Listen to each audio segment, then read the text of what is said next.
নমস্কার বন্ধুরা, সাহিত্য সংলাপে আপনাদের সকলকে স্বাগত। আমি সুদেষ্ণা।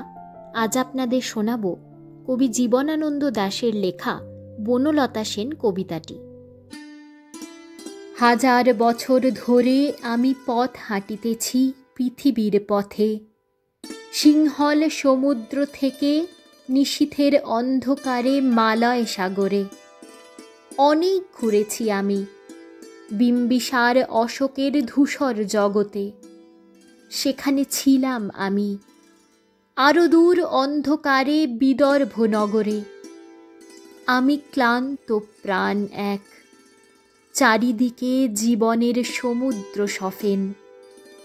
আমারে দুদণ্ড শান্তি দিয়েছিল নাটোরের বনলতা সেন। চুল তার কবেকার অন্ধকার বিদিশার নিশা, মুখ তার শ্রাবস্তির কারুকার্য। অতি দূর সমুদ্রের পর হাল ভেঙে যে নাবিক হারায়েছে দিশা। সবুজ ঘাসের দেশ যখন সে চোখে দেখে দারুচিনি দ্বীপের ভিতর, তেমনই দেখেছি তারে অন্ধকারে। বলেছে সে, এতদিন কোথায় ছিলেন? পাখির নীরের মতো চোখ তুলে নাটোরের বনলতা সেন। সমস্ত দিনের শেষে শিশিরের শব্দের মতন সন্ধ্যা আসে। ডানার রৌদ্রের গন্ধ মুছে ফেলে চিল। পৃথিবীর সব রং নিভে গেলে পাণ্ডুলিপি করে আয়োজন, তখন তার গল্পের তরে জোনাকির রঙে ঝিলমিল।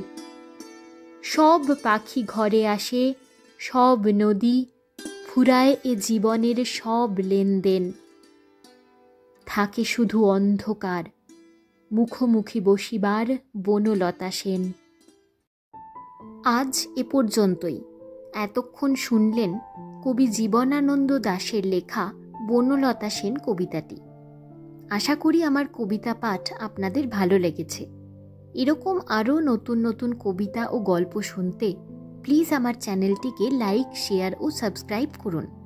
আর পাশের বেল আইকনটিতে ক্লিক করে দিন, যাতে আমি যখনই কোনো নতুন গল্প বা কবিতা নিয়ে আসব তার নোটিফিকেশনটি পৌঁছে যায় আপনাদের কাছে।